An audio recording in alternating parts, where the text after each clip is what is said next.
Kaixo, egunon, aurrera goaz Zabaltegi Tabakalera saileko elkarrizketekin, eta gaurko honetan gurekin dugu Dustin laburmetraieko talde osoa. Hoy vamos a tomar un café con el equipo de Dustin, cortometraje que se estrenó ayer en la sección Zabaltegi Tabakalera, y tenemos con nosotras a Naila Guigué y a Lu Xicotó, directora y productora de la película, que bueno, podemos empezar hablando de qué tal fue el estreno ayer.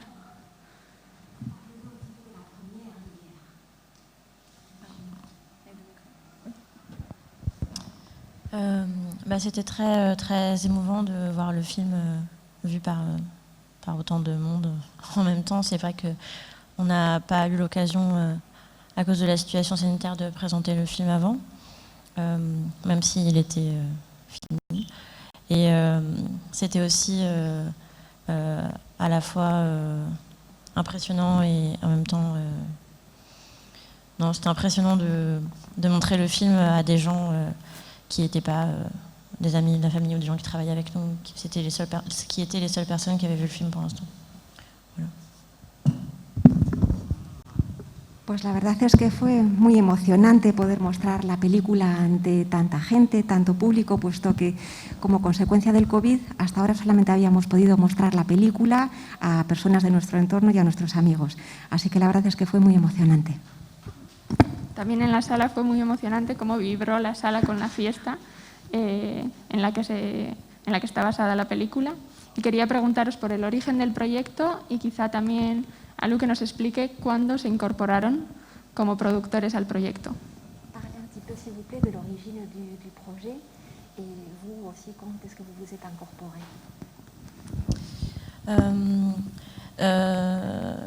L'origine du projet, c'est une discussion que j'ai eue avec Dustin il y a plusieurs années et qui m'a donné envie du coup d'écrire un film avec un personnage transgenre. Et ensuite, c'était il y a quand même pas mal d'années. Entre-temps, j'ai fait des études de cinéma, j'ai réalisé un autre court-métrage et j'ai trouvé finalement une forme qui me plaisait, une histoire que j'avais envie de raconter. Parce que c'est pas un film documentaire, c'est un film de fiction. Même si Dustin incarne un personnage qui s'appelle Dustin, c'est pas exactement elle. Et j'avais aussi envie de faire un film qui se passe dans une soirée techno warehouse et de voir si c'était possible de le faire et si c'était possible d'obtenir un résultat assez organique et assez proche de ce qu'on ressent quand on va dans une fête comme ça. Voilà, et du coup pour moi le projet c'était l'occasion de coupler ces deux choses, de parler à la fois de la communauté queer et LGBT et noctambule parisienne que je connais et de ces soirées-là. El origen del proyecto viene de la amistad, de la relación que la directora tiene con Dustin, con el personaje principal del cortometraje, de la película, que es una persona transgénero. Ya desde hacía años ella tenía ganas de contar o de escribir un poco sobre ese tema.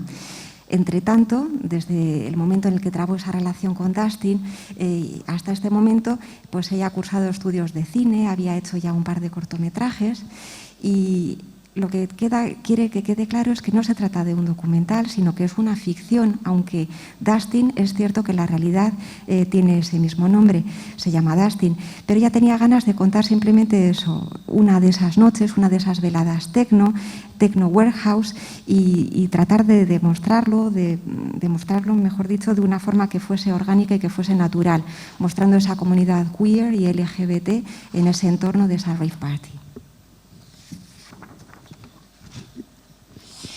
Sur le moment où on est intervenu, Joëtienne et moi, à la production, en fait, on a commencé par rencontrer Naila il y a 1 an et demi, 2 ans, quelque chose comme ça.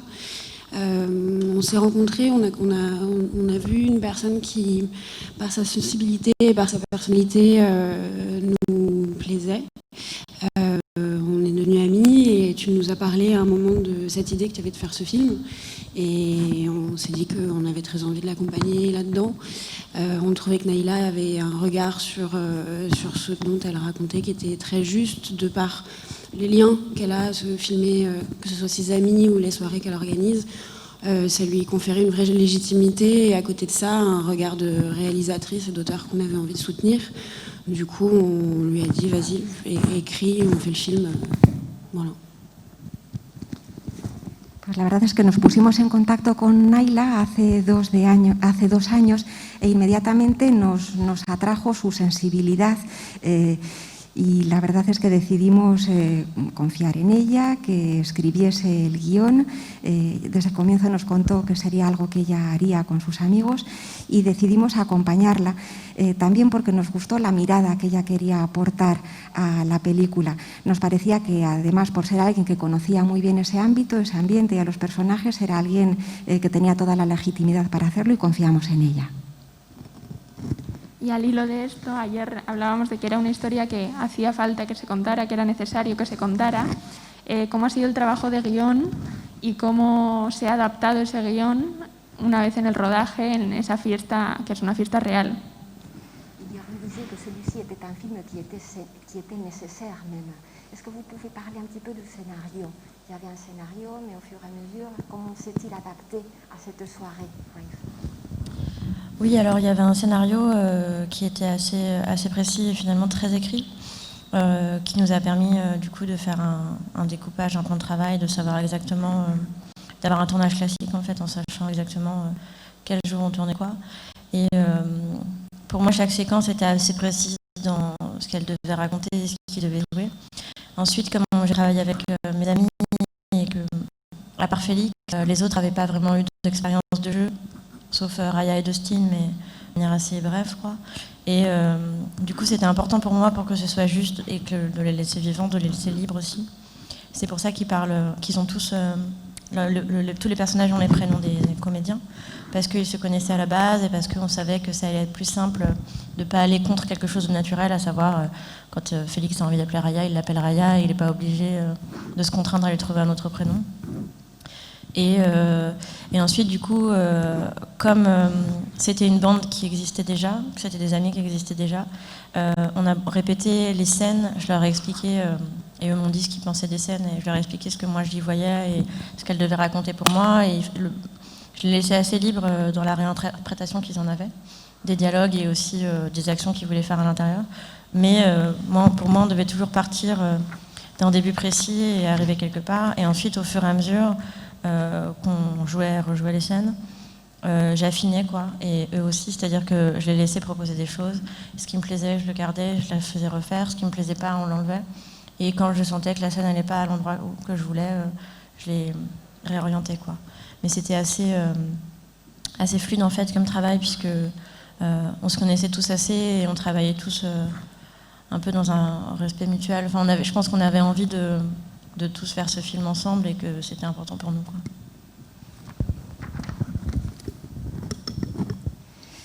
Sí, efectivamente sí que había un guión desde el comienzo, un guión muy preciso que yo había escrito, con una serie de secuencias, con un principio, con un final. Pero como he dicho anteriormente, esta es una película que he rodado con amigos y la mayor parte de ellos, a excepción de Félix, no tenían experiencia ninguna a la hora de interpretar. Así que algo que también me pareció muy importante para tratar de ganar en aras de la naturalidad de la película fue darles mucha libertad. Entonces, por ejemplo, como dije también antes, cada uno de ellos tiene su nombre, vamos, en la película, sus nombres son los nombres reales, porque también pensé que eso podía facilitar las cosas para ellos. Así que ensayamos mucho. Al ser un grupo ya de amigos consolidado, pues eso fue más sencillo. Como digo, yo les dejaba también improvisar, les daba libertad, pero siempre estaba cerca de ellos en todos esos ensayos y algunas veces pues sí que lo iba reorientando. Y, insisto, lo más importante fue que había un guión, pero darles libertad. Y lo más importante de todo es que teníamos además la suerte de que todos teníamos muchas ganas de hacer esta película. Bueno, pues vamos a ver unas imágenes de la película.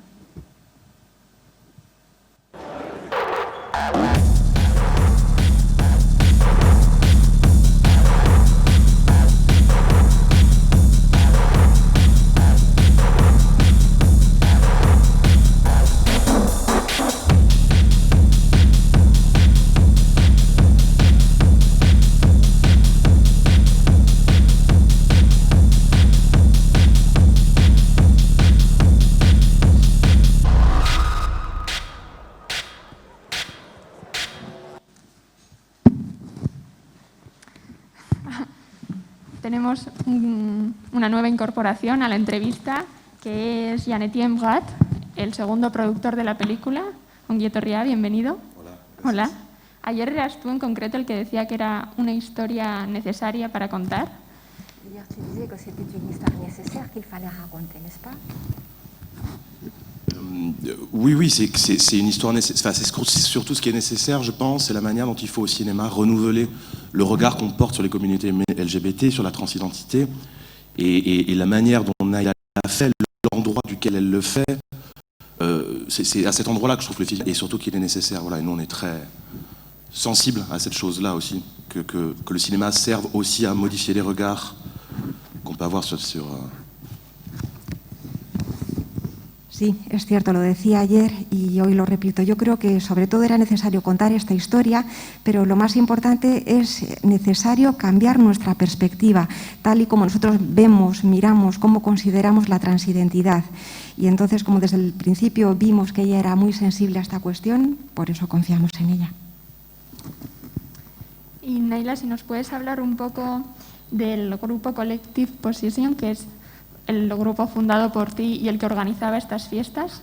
¿Cuál ha sido su implicación en el proyecto? Collective Possession et leur engagement dans le projet. Vous pouvez parler un petit peu de cela? Oui, alors du coup, Possession, c'est un collectif dont je fais partie. On est 3 à l'initiative du projet. Et c'est des soirées inclusives qui ont lieu tous les mois. Et je suis aussi DJ résidente. Et du coup, c'était pour moi évident que pour le film, j'allais tourner dans une de ces soirées. À la fois parce que c'est les soirées dans lesquelles je me sens mieux. Et aussi parce que je savais que j'allais avoir une liberté totale à l'intérieur pendant la soirée pour faire ce que je voulais pour tourner. Et c'est ça qui était super parce que on n'avait pas du tout l'impression d'être une équipe de tournage qui dérange la soirée. On a d'ailleurs fait en sorte d'être le plus invisible possible avec un dispositif assez léger. Mais on était quand même une équipe assez lourde finalement. Et en même temps, l'espace était tellement grand et il y avait tellement de monde que j'ai l'impression qu'il y a beaucoup. Je pense que la plupart des gens qui étaient à ces soirées se sont pas rendus compte qu'il y avait un tournage. Ce qui nous permettait un peu d'être ni vu ni connu et donc de vraiment capter une énergie réelle et juste, quoi, sans que les gens, même autour, en voyant qu'il y a un tournage, jouent pour la caméra. Et par ailleurs, comme c'était aussi, c'est un peu comme si j'étais chez moi, quoi, on pouvait faire ce qu'on voulait. C'est-à-dire que la scène qu'on a vue, où Justin danse dans la foule, en fait, il y avait la chef opératrice, Claire Maton, qui était sur scène à côté des DJ et qui filmait Justin de très loin en longue focale. Et moi, en fait, j'étais avec le light boy et je faisais bouger les lumières en fonction de ce qui me plaisait et je dirigeais ça. Et ça, c'était un peu un rêve que j'avais depuis très longtemps de pouvoir toucher aux lumières. Du coup, c'était assez chouette. et puis, il le faisait du coup, parce que c'était... ça le faisait marrer, je pense aussi. Et puis... Et voilà. Et il y a aussi eu, de manière concomitante, pendant que nous on faisait la post-production du film, en fait le collectif a lancé un label et ça nous a permis d'utiliser beaucoup de morceaux qui ont été produits par des artistes de musique techno inédits qu'on a mis dans le film avant même que les morceaux soient sortis. Et ça nous a donné aussi une liberté par rapport aux droits, etc. Voilà. Il y a 13 morceaux dans le film, ce qui est assez rare pour un court-métrage. Il y a 13 tracks clearés, quoi. Sí, este es un colectivo integrado por 3 personas y entonces organizamos este tipo de veladas todos los meses en este local, en estas instalaciones, y yo suelo actuar también como DJ. Desde el comienzo a mí me pareció evidente que era el entorno y era el lugar ideal para poder hacer esta película. Es un lugar en el que me siento bien, en donde mejor me siento, y además es un lugar en donde podíamos disfrutar de una libertad total. Algo que también resultó fantástico durante el rodaje es que como estábamos en un lugar muy grande, nos sentíamos prácticamente en casa, pues la verdad es que aunque el equipo de rodaje éramos un equipo bastante numeroso, bastante pesado por así decir, pues al final casi resultamos invisibles. Es decir, que pudimos estar rodando tranquilamente, con libertad total y sin molestar a nadie. Y podíamos captar esa energía real, eso es lo que más nos importaba. Como digo, nos sentíamos en casa y una de las escenas que nos encantó rodar fue esa escena en la que vemos, por ejemplo, a Dustin bailando en mitad de la multitud y fue muy divertido rodarla, pues con la jefa operadora, yo me encargaba de las luces, bueno, estaba con la persona que se encarga de las luces, de la iluminación y todo lo pudimos rodar de una forma muy orgánica. Luego, además, este colectivo ha sacado un label y la verdad es que eso es una suerte para los derechos de autor de la música en la película. Hay 13 fragmentos, 13 piezas, 13 tracks de música que él decía que eso también es algo importante a reseñar. Y os quería preguntar sobre el montaje, porque imagino que hay muchas horas de metraje de esas 2 noches. Entonces, ¿cuántos cortes de película habéis tenido y cómo ha sido colaborar a la hora de montar la película hasta la pieza final? Montage du film, j'imagine que vous avez dû tourner beaucoup de rush, beaucoup d'heures. Alors dites-nous, pour arriver à la fin, au montage final, comment ça s'est passé? Alors il y avait du coup, le film est en 2 parties. Il y a la partie qui se passe pendant la soirée et la partie après de l'after dans l'appartement. Et c'est vrai que ce qui a été le plus compliqué à trouver et où il fallait vraiment qu'on ait un équilibre, c'était toute la partie dans la possession où c'est vrai qu'on avait beaucoup de choses. Il y avait à la fois des scènes qui étaient très, très écrites et qui appartenaient vraiment à la dramaturgie du scénario et qu'on a fait en respectant... pour le coup, c'est vrai que dans les scènes comme ça où il y avait du dialogue dans la possession, il n'y a pas eu beaucoup d'improvisation de la part des comédiens parce que c'était de toute façon déjà tellement compliqué de réussir à jouer des scènes à l'intérieur de la fête qu'il n'y avait pas trop de place pour l'improvisation. Par contre, on a fait plein d'à côté en laissant les comédiens faire un peu ce qu'ils voulaient, en les filmant à la volée, etc. Et ce qui a été compliqué, c'est de trouver l'équilibre entre ce qu'il pouvait y avoir d'un peu documentaire et cette espèce de jaillissement comme ça très vivant de ce que les personnages ont, enfin de ce que les comédiens ont fait pendant cette fête, parce qu'ils faisaient quand même vraiment la fête. Et trouver l'équilibre entre ça et ce qui était très écrit, très narratif et très fiction. Et c'est ça qui était compliqué au montage, parce que dans la partie appartement, il y a de l'improvisation, c'est assez vivant, je les ai laissés assez libres de faire des choses, mais c'était très cadré et c'était un tournage plus classique, entre guillemets. Et ça produit aussi des images plus classiques, même si il y a quand même un ton qui est le même que celui de la possession. À la possession, c'est vrai que c'était quand même une matière très inédite, quoi. Et on a du coup mis beaucoup de temps à trouver comment faire de ces images-là des images de fiction, tout en gardant le côté réaliste et immersif de ce qu'on avait, quoi. On pense à la scène du grand écart, évidemment, du grand écart formidable que Dustin fait avec tout le monde qui danse autour d'elle. C'était pas écrit, je crois. Sí, la película realmente tiene 2 partes muy claras y muy diferenciadas. Por un lado está la velada, la fiesta, y luego por otro lado lo que tiene lugar en el apartamento. Lo más difícil desde el punto de vista del montaje ha sido lograr un equilibrio entre esas escenas escritas, entre toda esa parte que sí que estaba en el guión y luego todo ese lado de la improvisación. Ese equilibrio entre la parte, por así decir, más documental de lo que en realidad, entre lo que de verdad ocurre y hacen los personajes o quienes asisten a esas rave parties, y por otro lado la ficción, lo que nosotros habíamos escrito en el guión. La parte de la velada, quizá esa parte sí que tenía un poco menos improvisación y sí que les dejé más manga ancha en el momento de rodar en el apartamento, aunque ahí quizá el rodaje pues fue más clásico desde otro punto de vista. En cualquier caso, eso fue lo más complicado, mantener ese equilibrio entre realidad y ficción.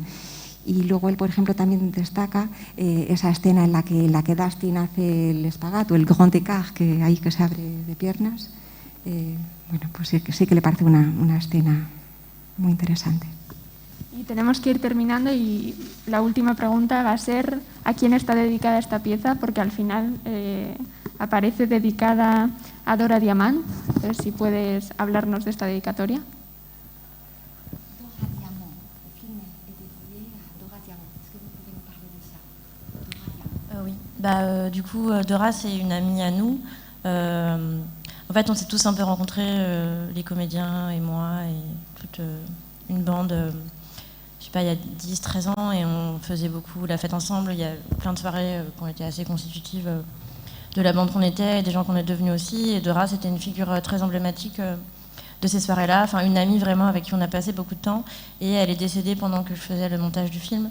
Du coup, ça me semblait complètement naturel de lui dédier le film, surtout que c'était quand même une icône et une figure très forte de la nuit queer et identitaire parisienne. Voilà, c'est un hommage, quoi.